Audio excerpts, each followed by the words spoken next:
नमस्कार दोस्तों, मेरा नाम है अभिषेक और स्वागत है आपका इन्वेस्टिंग गुरुकुल चैनल में। तो दोस्तों, आज हम लोग बात करेंगे बेस्ट म्यूचुअल फंड्स की, जिसमें कि आप 2022 में एसआईपी इन्वेस्टमेंट शुरू कर सकते हैं। और साथ ही में हम लोग इन बेस्ट म्यूचुअल फंड्स के basic details, portfolio aggregates, risk measures, financials, जिसमें कि मैं आपको पीई और पीवी रेशियो बताऊंगा, और रिटर्न्स के बारे में जानने की कोशिश करेंगे। तो चलिए शुरुआत करते हैं best large cap mutual fund से, और इसमें नाम आता है Canara Robeco blue chip equity fund का। तो चलिए इसके बेसिक डिटेल्स पे नजर डालें। तो इसका लॉन्च डेट है 2 जनवरी 2013, यानी कि ये पर्टिकुलर फंड इस मार्केट में 9 साल से भी ज्यादा से है।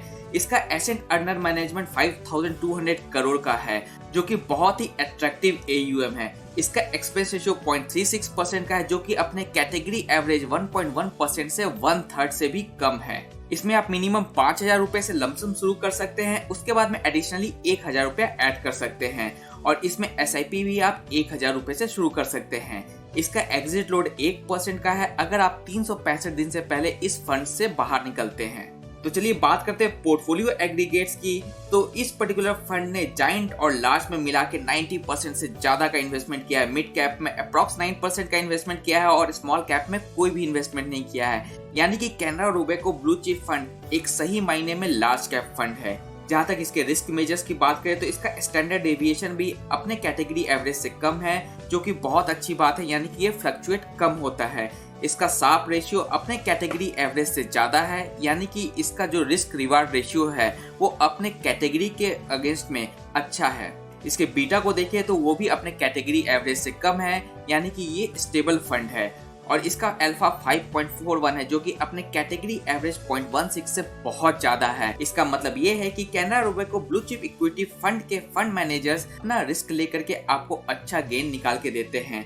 जहां तक इसके रिस्कोमीटर की बात करें तो एज पर सेबी गाइडलाइंस इसका रिस्कोमीटर वेरी हाई है, लेकिन इसके पास कंसिस्टेंट परफॉर्मेंस के बेसिस पे इसका रिस्क ग्रेड लो निकल के आता है, यानी कि आप इस फंड में बेफिक्र होकर के इन्वेस्ट कर सकते हैं। इसके फाइनेंशियल्स पे नजर डाल दे, इसका पीई रेशियो अपने कैटेगरी पीई रेशियो से कम है। इसका मतलब ये है क्या कि ये फंड अपने कैटेगरी एवरेज से सस्ता है, और इसका पीबी रेशियो भी 3.98 का है, जो कि काफी अच्छा है। अगर कोई भी मेजर कैटेगरी के फंड्स का पीबी रेशियो 3 से 4 के बीच में रहता है तो वो अच्छा माना जाएगा। इसके रिटर्न्स में नजर डाले तो पिछले 1 साल में इसने 26% का, 3 साल में 21.78% का, 5 साल में 20% का, और सिंस इंसेप्शन इसने 16.41% का रिटर्न दिया है। तो चलिए बात करते हैं best mid cap mutual fund की। तो इसमें नाम निकल के आता है PGIM India mid cap opportunity fund. इसका लॉन्च डेट है 2 दिसंबर 2013, यानी कि ये फंड भी इस मार्केट में 8 साल से ज्यादा से है। इसका एसेट अंडर मैनेजमेंट 3500 करोड़ का है, जो कि काफी अट्रैक्टिव है। इसका एक्सपेंस रेशियो 0.32% का है, जो कि अपने कैटेगरी एवरेज से ऑलमोस्ट 1/3 है। इसमें आप मिनिमम 5000 रुपए से लमसम शुरू कर सकते हैं, उसके बाद में एडिशनली 1000 रुपया ऐड कर सकते हैं। इसमें मिनिमम आप 1000 रुपए से एसआईपी शुरू कर सकते हैं, और इसका एग्जिट लोड सिर्फ 0.5% का है अगर 90 डेज से पहले आप इसमें रिडेम्पशन करते हैं। इसके पोर्टफोलियो एग्रीगेट्स की बात करें तो इसने मिड कैप में 74% का और स्मॉल कैप में 11% का इन्वेस्टमेंट किया है। रिस्क मेजर्स को देखा जाए तो इसका स्टैंडर्ड डेविएशन भी अपने कैटेगरी एवरेज के इक्वल है। साप रेशियो कैटेगरी एवरेज से थोड़ा सा ज्यादा है, जो कि अच्छी बात है। बीटा अपने कैटेगरी एवरेज के बराबर है, जो कि अच्छी बात है। अल्फा भी अपने कैटेगरी एवरेज से अप्रॉक्स 10 गुना ज्यादा है। इसका riskometer as per SEBI guidelines very high है, लेकिन इसका रिस्क ग्रेड लो में आता है इनके पास परफॉर्मेंस के बेसिस पर। इनका पीई रेशियो अपने कैटेगरी एवरेज से कम है, और पीवी भी 3.82 का है, जो कि काफी अट्रैक्टिव है। इनके रिटर्न्स की बात करें तो 1 साल में 65% का, 3 साल में 37%, 5 साल में 25% का, और सिंस इंसेप्शन इसने 21.43% का रिटर्न दिया है।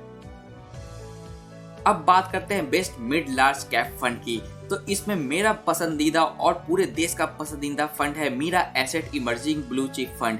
ये पर्टिकुलर फंड भी इस मार्केट में 9 साल से है। एसेट अंडर मैनेजमेंट 21,000 करोड़ से भी ज्यादा का है, जो कि मैसिव एसेट अंडर मैनेजमेंट है। इसके अगेंस्ट में इसका एक्सपेंस रेशियो भी अपने कैटेगरी एवरेज से कम है, जो कि काफी काबिले तारीफ है। इसमें आप कोई भी लमसम इन्वेस्टमेंट नहीं कर सकते हैं, लेकिन इसमें एसआईपी आप 1000 रुपए से शुरू कर सकते हैं। इसके पोर्टफोलियो एग्रीगेट्स की बात करें तो जायंट में 43% का, लार्ज में 14% का, मिड कैप में 38% का और स्मॉल कैप में 4% का इन्वेस्टमेंट किया है, जो कि काफी बैलेंस्ड इन्वेस्टमेंट है। इसकी रिस्क मेजर्स की बात करें तो स्टैंडर्ड डेविएशन अपने कैटेगरी एवरेज से कम है, साप रेशियो कैटेगरी एवरेज से ज्यादा है, बीटा भी कैटेगरी एवरेज के ऑलमोस्ट इक्वल है, अल्फा कैटेगरी एवरेज से ज़्यादा है। और रिस्कोमीटर की बात करें तो एज पर सेबी गाइडलाइंस ये वेरी हाई रिस्क में आता है, लेकिन इसके पास परफॉर्मेंस के बेसिस पर इसका रिस्क ग्रेड लो है। इसका पीई रेशियो अपने कैटेगरी एवरेज से बहुत कम है जो कि 22 का है, और इसका पीबी रेशियो भी 3.55 का है जो कि काफ़ी अट्रैक्टिव है। इसके रिटर्न्स पर नजर डालें तो 1 साल में 40% का, 3 साल में 25% का, 5 साल में 23% का और सिंस इंसेप्शन 24.98% का इसने रिटर्न दिया है। चलिए बात करते हैं बेस्ट फ्लेक्सी कैप फंड की। तो इसमें एक नाम है जो सबके जुबान पे है, वो है पराग पारिक फ्लेक्सी कैप फंड। ये फंड पिछले 8.5 साल से मार्केट में है। इसका AUM 18,000 करोड़ से भी ज्यादा का हो चुका है, लेकिन इसमें घबराने की बात नहीं है। आप अपना SIP इन्वेस्टमेंट शुरू कर सकते हैं। इसका एक्सपेंस रेशियो अपने कैटेगरी एवरेज से कम का है। मिनिमम आप इसमें 1,000 रुपए से लमसम शुरू कर सकते हैं और एडिशनली भी आप इसमें 1,000 रुपए इन्वेस्ट कर सकते हैं। मिनिमम SIP आप इसमें 1,000 रुपए से शुरू कर सकते हैं और इसका एग्जिट लोड 2% का है अगर आप 365 डेज से पहले अपने यूनिट्स को रिडीम करते हैं, और 1% का है अगर 366 और 730 डेज के बीच में अगर आप अपने यूनिट्स को रिडीम करते हैं। इसने अपने पोर्टफोलियो में जाइंट में और लार्ज में मिलाकर के 82% से ज्यादा का इन्वेस्टमेंट किया है। मिड कैप में इन्होंने 14% का और स्मॉल कैप में 3% का इन्वेस्टमेंट किया है। रिस्क मेजर्स को देखा जाए तो इसका स्टैंडर्ड डेविएशन अपने कैटेगरी एवरेज से बहुत कम है। साफ रेशियो काफी ज्यादा है कैटेगरी एवरेज से। बीटा भी अपने कैटेगरी एवरेज से बहुत कम है जो कि बहुत ही अच्छा स्टेबिलिटी इंडिकेटर है। अल्फा अपने कैटेगरी एवरेज से बहुत ही मैसिवली हाई है। जहां तक रिस्कोमीटर की बात करें तो एज पर सेबी गाइडलाइंस इसका रिस्कोमीटर वेरी हाई है, लेकिन इसके पास परफॉर्मेंस के बेसिस पे इसका रिस्क ग्रेड लो निकल के आता है। इसके फाइनेंशियल पे नजर डाले तो इसका पीई रेशियो अपने कैटेगरी एवरेज से बहुत कम है और पीबी रेशियो 3.91 का है जो कि काफी अट्रैक्टिव है। रिटर्न्स की बात करें तो 1 साल में 46% का, 3 साल में 30% का, 5 साल में 23% का और सिंस इंसेप्शन 21.6% का रिटर्न दिया है। फ्लेक्सी कैप के बाद में नंबर आता है बेस्ट मल्टी कैप का, और इसमें मेरा पिक है quant active fund direct plan. ये फंड भी इस मार्केट में 9 साल से ज्यादा का है और इसका AUM मात्र 1400 करोड़ का है। दोस्तों ये बहुत ही अच्छी अपॉर्चुनिटी है कि आप इस फंड में अपना इन्वेस्टमेंट शुरू करें। इसका एक्सपेंस रेशियो भी अपने कैटेगरी एवरेज से कम का है। लमसम में आप 5,000 रुपए से इन्वेस्टमेंट शुरू कर सकते हो, उसके बाद एडिशनली 1,000 रुपए का इन्वेस्टमेंट कर सकते हैं। आप इसमें SIP मिनिमम 1,000 रुपए से शुरू कर सकते हैं। और सबसे अट्रैक्टिव बात है कि दोस्तों इसका एग्जिट लोड 0% का है, यानी कि इस म्यूचुअल फंड में आप ट्रेडिंग भी कर सकते हैं। इसके पोर्टफोलियो एग्रीगेट्स पर नजर डाले तो जाइंट में इसने 32% का, लार्ज कैप में इसने 14% का, मिड कैप में 31% का और स्मॉल कैप में 21% का इन्वेस्टमेंट किया है। तो इसका इन्वेस्टमेंट काफी अच्छा डाइवर्सिफाइड है सारे सेक्टर्स में। रिस्क मेजर्स की बात करें तो इसका स्टैंडर्ड डेविएशन अपने कैटेगरी एवरेज से इक्वल है।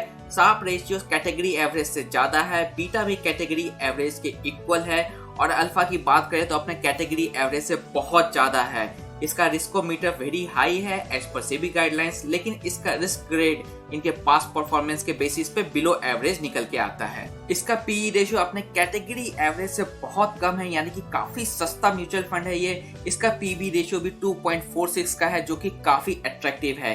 इसके रिटर्न्स पे नजर डाले तो पिछले 1 साल में 60% का, 3 साल में 33% का, 5 साल में 26% का और सिंस इंसेप्शन 21.58% का रिटर्न दिया है।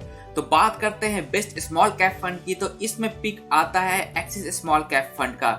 ये फंड भी पिछले 8 साल से मार्केट में है और इसका AUM 7,600 करोड़ का, जो कि स्मॉल कैप होने के नाते ओके है।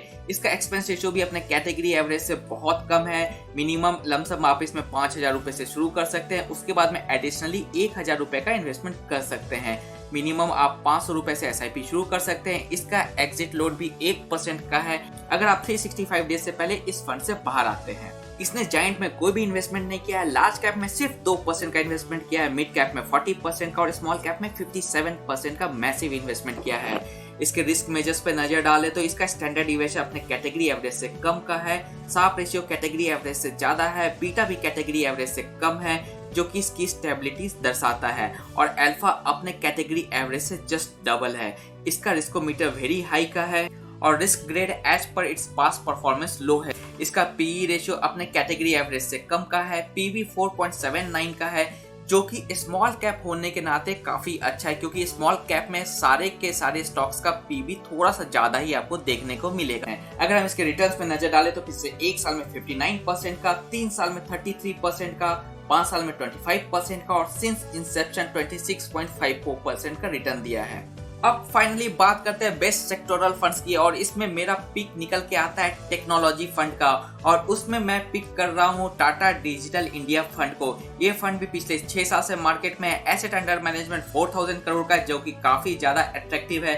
एक्सपेंस रेशियो 0.43% का है, जो कि काफी अच्छा है। आप इसमें मिनिमम 5000 रुपए से लमसम शुरू कर सकते हैं, उसके बाद में एडिशनली 1000 रुपए का इन्वेस्टमेंट कर सकते हैं। इसमें SIP आप सिर्फ 150 रुपीज से शुरू कर सकते हैं, और इसका एग्जिट लोड दोस्तों सिर्फ 0.25% का है, अगर आप 30 दिन से पहले इससे यूनिट्स रिडीम करते हैं। इसके पोर्टफोलियो एग्रीगेट्स पे नजर डालें तो इसने लार्ज कैप और जायंट्स मिला के 83% का इन्वेस्टमेंट किया है। मिड कैप में सिर्फ 13% का और स्मॉल कैप में 4% का इन्वेस्टमेंट किया है।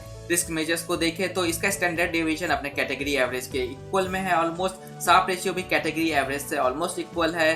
बीटा भी कैटेगरी एवरेज से ऑलमोस्ट इक्वल है।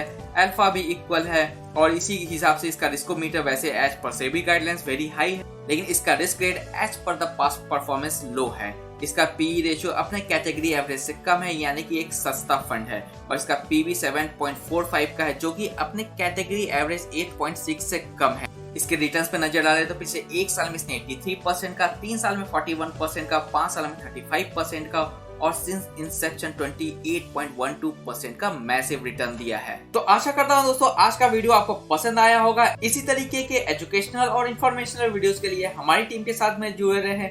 तब तक के लिए दोस्तों खुश रहें, स्वस्थ रहें एंड कीप इन्वेस्टिंग। जय हिंद।